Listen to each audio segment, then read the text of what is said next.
কেনে আছে অসম চুক্তিক অসমীয়ালৈ অনুবাদ কৰা প্ৰথমগৰাকী ব্যক্তি। নিশা উজাগৰে থাকি কন্যাক অৰ্ধাহাৰে ৰাখি এৰাতিতে অনুবাদ কৰিছিল অসম চুক্তিখন। কেনে আছে ডক্টৰ বাণীকান্ত কাকতিৰ ঐতিহাসিক গ্ৰন্থ অনুবাদ কৰা মহিৰুহগৰাকী।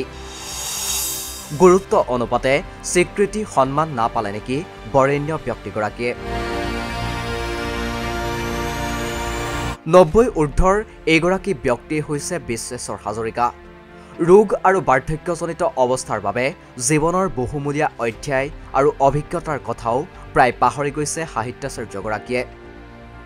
বতাবাহনৰ পৰা দূৰত থাকিব খোজা প্ৰচাৰ বিমুখ এইগৰাকী ব্যক্তিয়ে অসমীয়া ভাষা আৰু জাতিটোৰ হকে বহু মূল্যৱান অৱদান আগবঢ়াই থৈ গৈছে নীৰৱে। প্ৰায়ে বিশ্বেশ্বৰ হাজৰিকাৰ পিন্ধনত দেখা পোৱা যায় বগা ধুতি কুৰ্তা। নিজৰ বৌদ্ধিক চিন্তা চেতনা আৰু গৱেষণাৰে বিভিন্ন ৰচনাৰাজি অসমীয়া ভাষা সাহিত্য জগতলৈ দি গৈছে যদিও যেন বৌদ্ধিক সমাজতো গুৰুত্ব অনুযায়ী অনাদৃত হৈ ৰৈছে সাহিত্যাচাৰ্য বিশ্বেশ্বৰ হাজৰিকা।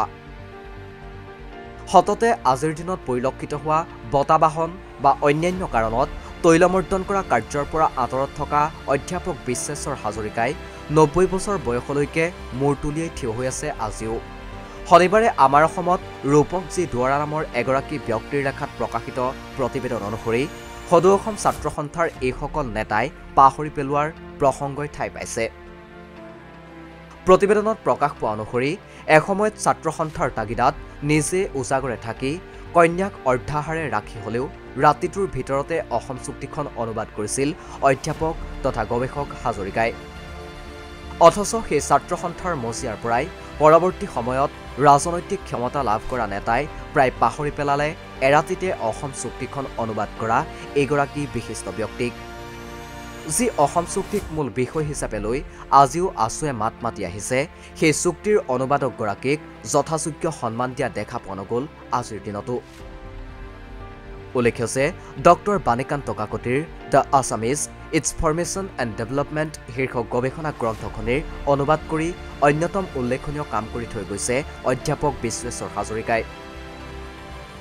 গোলাঘাট জিলাৰ সৰুপথাৰৰ ভিতৰুৱা অঞ্চলৰ পৰা ওলাই আহি তেতিয়াৰ দিনতে প্ৰথম শ্ৰেণী লাভ কৰিছিল বিশ্বেশ্বৰ হাজৰিকাই। চৰ্যাপদৰ ক্ষেত্ৰতো তেখেতৰ অৱদান অমূল্য। বি বৰুৱা কলেজৰ পৰা অধ্যাপক জীৱনৰ বাট সামৰা বিশ্বেশ্বৰ হাজৰিকাক একমাত্ৰ সাহিত্য সভাই সাহিত্যাচাৰ্য সন্মান প্ৰদান কৰিছিল 2014 চনত।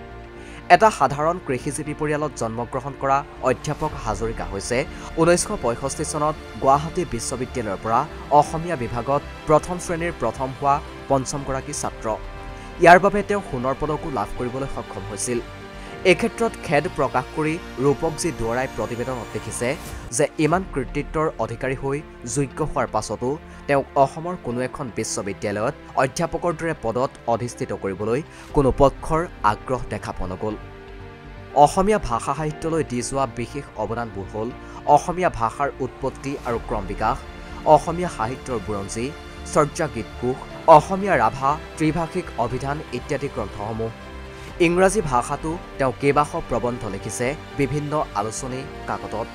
সমাজবাদী আদৰ্শত বিশ্বাসী বিশ্বেশ্বৰ হাজৰিকাই ভাষা আন্দোলন, বিদেশী বহিষ্কাৰ আন্দোলন, শোধনাগাৰ আন্দোলনতো সক্ৰিয় অংশগ্ৰহণ কৰিছিল। কিন্তু এইগৰাকী মহিয়ান ব্যক্তি এতিয়া ৰোগশয্যাত।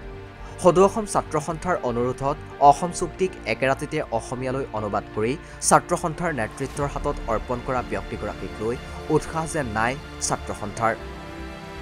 কোনোটো দিনেই প্ৰতিদান নিবিচৰা ব্যক্তিগৰাকীক লৈ বহুতৰে নাই আগ্ৰহ। অসমৰ শিক্ষা, সমাজনীতি, ৰাজনীতি, সাহিত্যলৈ অৱদান আগবঢ়োৱা গৱেষক তথা অধ্যাপক বিশ্বেশ্বৰ হাজৰিকা যেন 90 বছৰ বয়সৰ পাছতো ক'ৰবাত উপেক্ষিত হৈ ৰ'ল। মৃত্যুৰ পাছত স্বীকৃতিয়ে কি কৰিব জীৱনকালতেই যদি নাপায়। এটাই কামনা আমাৰো, শতায়ু গৰকিবলৈ শক্তি লাভ কৰক সাহিত্যাচাৰ্য গৱেষক অধ্যাপক বিশ্বেশ্বৰ হাজৰিকাই। নিউজ ডেস্ক ৰিপোৰ্ট, দি ক্ৰছ কাৰেণ্ট।